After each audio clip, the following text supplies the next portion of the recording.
Right,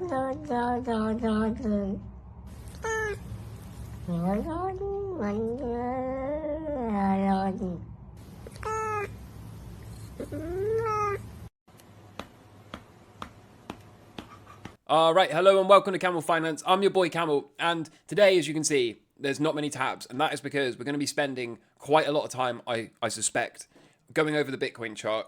I want to show you everything I can see and everything I cannot see in the Bitcoin chart. The cycles are the most wonky for Bitcoin they've been in a long time, but I don't think it's the end of the world. I think there's going to be plenty of trades which have been called out ahead of time and will continue to be called out ahead of time. I think I'm going to be adding more trades today, so I want to show you that as we get towards market open in the US today. So today, most probably, we're going to be adding some more crypto equities. I started to add them yesterday in the members section, and we have unfortunately found ourselves in a situation where we've got some problem solving to do in terms of the Bitcoin cycle. So I'm going to show you what the problem is, and then I'm going to show you how we're going to solve that problem. First, before we get there, I've just got two things that I want to clarify. Yesterday, a few people started to say to me, when has Bitcoin made an all-time high before the halving? And I was thinking, what? Wait, how did you get that? And I kind of misspoke yesterday. Now, most of you obviously know my work. Obviously, most of you are familiar with my content. So most of you seem to know exactly what I meant. But for some new people that had come to the channel for the first time, they thought what I was saying is Bitcoin had historically made an all-time high before its halving. So let's play the clip. That will still be earlier than most people are expecting. And again, it goes back to this idea that not only can we do it before the halving, but we've done that kind of move before. So that's what I said. Now, what I really meant was, not only do I think it's possible we could see an all-time high this cycle before the halving, when I said not only that, we've done this move before, what I really meant was we've done the kind of move that takes us from today's price level to all-time high. I did not mean we have historically made an all-time high before the halving, of course. Anyone that's looked at a Bitcoin chart should know that.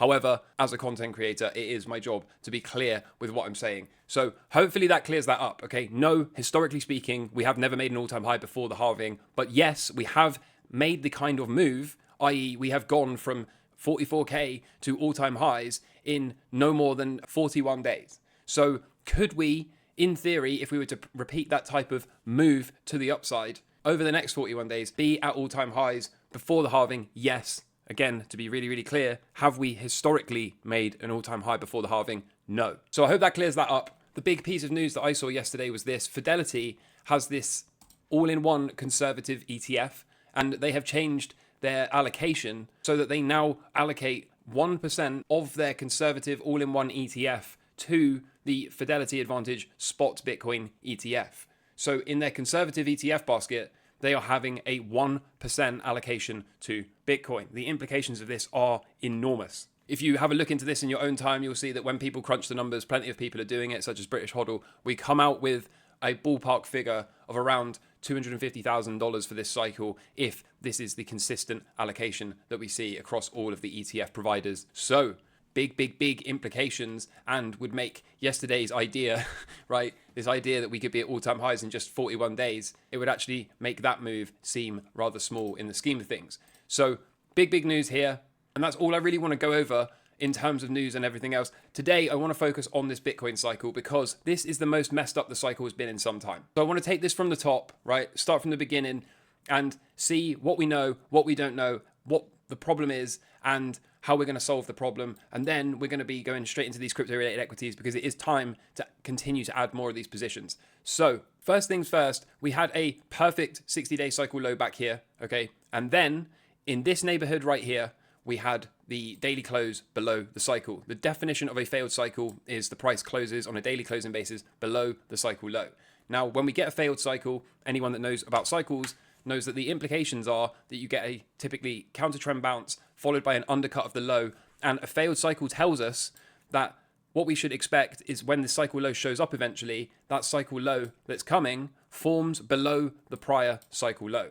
So that is where this yellow squiggle comes from. This is just bog standard textbook cycle theory. When we get a failed cycle, it tells us to expect the cycle low to form below that low. And you can see on this occasion, we have not done that. So this is the first issue, okay? How have we got a failed cycle that actually hasn't formed its cycle low lower down? Something that is quite rare, but admittedly not as rare as a failed cycle that doesn't print a lower low, is if we didn't have this price action here, if we could delete this somehow and we held above this cycle low. So if the price traded down here but held above that low and then continued to do this, what we can have is a timing-based cycle low. So if this was to occur without this price action down here, then again, nothing would have been out of the ordinary. We could have just said, okay, a consolidation cycle, and we've seen these before, okay? If we scroll back here, here's a consolidation cycle. It goes net sideways and then shoots off. There's also another one here. We make a low, we do not undercut that low, 60 days elapses, and then we move higher. So this would have been no different to back here. In fact, if we didn't undercut that low, and I've shown you this before, we grab this fractal and drag this across and resize it, you can see the price was actually remarkably similar to back just after the FTX collapse. So again, if we exclude this data point, right, and I'm not saying we should, I'm just saying if we did, then nothing would have been out of the ordinary. We got a 60-day consolidation cycle. So herein lies the problem. How is it that the failed cycle by definition tells us to expect a lower low below the prior cycle low, and yet we haven't got that? Instead, what we've got is the behavior of a 60-day consolidation cycle. So that's the problem for now. It's also pretty safe to say that we're not going to get this rollover and an undercut anymore. And the reason for that is not only have we had this downward sloping red resistance line break, right, breakout retest, but as of yesterday, we closed a daily candle through the resumption level, through the high of this entire range, which was on Tuesday at just below 44k. So we've closed through that, as you can see, denoted by this little horizontal red line here. And since then, we apparently are targeting the next level at the top of this kind of range high cluster from back here. So I would say, based on this price action, okay, we've got a trend line break and we are moving higher. I would say for sure now that we are not going to roll over into a new cycle low. So that's kind of fine, because ultimately we were expecting Bitcoin to move higher. We have multiple options here, okay? We could be looking to get long somewhere in this neighborhood and put a stop somewhere in this neighborhood or even below this low. Or we could continue to push the original two positions, which I think is what I'm going to do, and play the crypto-related equities. Before we get into solving this problem, I want to continue to show you just why this problem is indeed a problem. So as I said, we had the failed cycle, which tells us to expect an undercut. No undercut has shown up. But if we click into the crypto-related equities, they followed the script perfectly. They formed this low right when Bitcoin printed a failed cycle. It then did exactly what it was supposed to do. A counter-trend bounce, a rollover to undercut that original low, and now it is reversing and about to break out. Okay, now we saw this exact same thing with MicroStrategy. We saw, as you can see, a pullback into that failed cycle for Bitcoin, a counter-trend bounce, and then a pullback into this time a higher low, but we still had a low, right? Followed by the breakout and the continuation to the upside. We also saw this in Riot, Marathon, and pretty much every other crypto-related equity. So the crypto-related equities seem to understand and respect what was going on in terms of the failed cycle. They seem to know that this told us to expect a counter-trend bounce, a rollover, and then a go. Meanwhile, Bitcoin has not. So here comes the problem, right? The problem is, do we therefore label this as the cycle low and start the count from here? Is this an early cycle low? And I don't like how early this was, because this would have been day 43, which is well outside of the 60-day plus or minus 6-day tolerance. So is this way too early for a cycle low? Yes. Is it impossible that that could be the cycle low? No. And if it is, then we may well already be on day 16. But the reason I'm hesitant to confirm this as an early cycle low and start the count from here is because the crypto-related equities tell us that really we've just put in the cycle low back here, right? We're seeing that across the board. Like I said, they've all had this counter-trend bounce, rollover, and now we're starting to push off. So the crypto-related equities seem to think that we've just left behind a cycle low as of yesterday. And if we go back to this idea about excluding data points, not something I want to do, but if we did exclude this, then what we would have had is that fractal that I showed you at the start from the bear market lows, where we just have a 60-day consolidation cycle and a push off. In which case, I would much rather start the count for this new 60-day cycle from this neighborhood here. And that would be exactly what we did, as I said, back here, right? Chop around, start the count, and then go. Full 60-day cycle ahead of us, no problem. So it's not often that I find myself in this situation where I don't know how to read the cycle, right? It's not often, but occasionally it does happen. So I think the most prudent outcome from here is to say that, one, we're pretty sure we are not going to get a new cycle low that undercuts this prior low from back here, or even retests this low from back here. One, I'm pretty sure of that, and the crypto-related equities are the reason for that. Like I said, they have done what they're supposed to do, and now they are getting ready to push off and break out. And in fact, I'm going to be long Coinbase today, most probably. So the problem is we don't know where the cycle low is, right? We don't know which one of these is the valid count. So the only thing we can really do is add question marks to this and to this one here, and then count forward 60 days from each one. So 60 days from here would give us a cycle low date target of the 23rd of March, And 60 days forward from here, from yesterday, would give us a perfect 60-day target of the 7th of April. Now we have this problem to solve, don't we? We don't know which one of these is going to be the correct count. We don't know if this indeed was a forced early cycle low, and therefore this is going to be the next cycle low, or if what I said about excluding the data points is necessary. Maybe this was just some liquidation event, right? And really, it's hiding the fact we had a consolidation cycle. And if that's the case, then this will end up being the correct 60-day cycle low. So it's made the next 60-day cycle somewhat complicated because, like I said, one, we don't know which one of these lows is correct, and two, we don't know which one of these is going to be the target. But for now, at least, I'm confident in saying the low is in. I'm pretty sure what happens next is we do move higher. Longs from here are totally reasonable, and you can have your stop wherever you want. Or if you're like me and you've already got some positions, you can choose to push those. I think I'm going to leave this. I think I'm going to continue to push my original positions and play this via the miners. So as of yesterday, in the members section, I added MicroStrategy. So here's MicroStrategy, and again, we're going to be long and strong, 2 positions here. Once this gets a little bit of upside momentum, I'm going to be moving the stop from the first position underneath the second position. Riot and Marathon, I am looking to add possibly today, as well as Coinbase. So again, it's kind of followed the script, and now it's just a case of, can we get some kind of push off to the upside? Can we get in somewhere in this neighborhood and probably put a stop somewhere below the swing lows from back here, I don't know, here or here, and then see what the market would give. Another way to play this would be to wait for a confirmation of a breakout and play from up here. That would be fine as well, although of course you would get in slightly higher. And Marathon looks like it's going to be trying to break out of this short downward sloping red resistance line here. So I could see myself adding a position here today, somewhere in this neighborhood, with a stop below either these lows or these lows from back here. And then again, once this is pushed off and confirmed by breaking out of here, then I'll be moving the stop from the first position up underneath the second position. And we will have double the exposure going forward into the next leg higher across the board. I'm not sure if I said this about Coinbase, but yeah, I'm going to be buying Coinbase. I'm pretty sure I already said that. But yeah, once we break out, I'm going to be buying in this neighborhood today for Coinbase, adding a second position and moving the stop up underneath here so that we've got double the exposure going into the next leg higher. So overall, I don't think it's the end of the world, right? Yes, it looks like I personally have missed adding a third position to Bitcoin, and that's okay. Yes, we also have this complexity with trying to figure out which one of these cycle counts is correct, but that will reveal itself, okay? That will reveal itself. Whatever the path is, we'll either get one of these or we'll do the same thing, right, from back here in time with this cycle window. So it's just an extra layer of complexity, but we will be able to solve this problem in the not too distant future. For now, though, I kind of lean on the side that Bitcoin is going to continue to do Bitcoin things.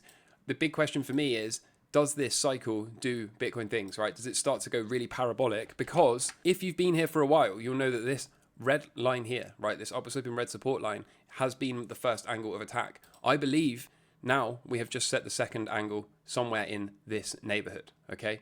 So if that's the second angle, we should now expect the rally to start to get more and more violent before, of course, we enter eventually a third angle of attack as Bitcoin starts to go parabolic. So there's going to be a lot to learn from the price over the coming days and weeks, right? Is this indeed valid? Have we just set a second angle? Or are we going to do something like this and break down, in which case we are not ready to set that second angle yet. We're still going to be focusing on the first one. Like I said, we're also going to need to solve this problem, which one of these cycle counts is correct. And as if all of that is not complicated enough, we've now also got a wobbly weekly cycle count.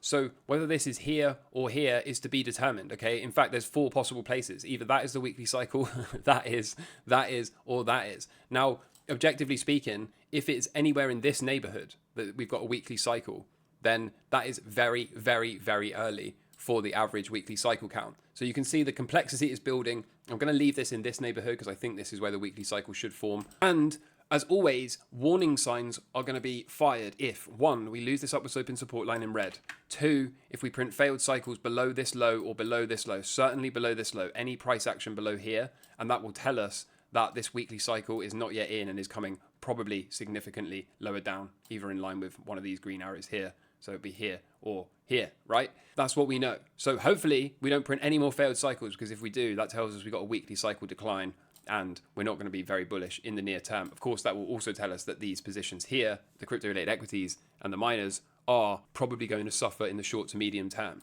So all the while, like I said, we are holding above these cycle lows from back here and back here, then happy days, okay? We certainly don't want to see price trade below 38 and change, and we certainly don't want to see price trade below 41 and change in the meantime. All the while we're above this upward sloping support line, there is a thesis to remain long And all the while we head towards the 23rd of March and the 7th of April-ish, we will be looking for a cycle low to form somewhere in that neighborhood so that we can confirm which one of these counts is correct. It's not the first time we've had to solve a cycle problem. We had a potential cycle inversion somewhere back here, and we managed to solve that pretty quickly. So I doubt this time will be different. For now, though, the thing is bullish. It's nice to see Bitcoin following through.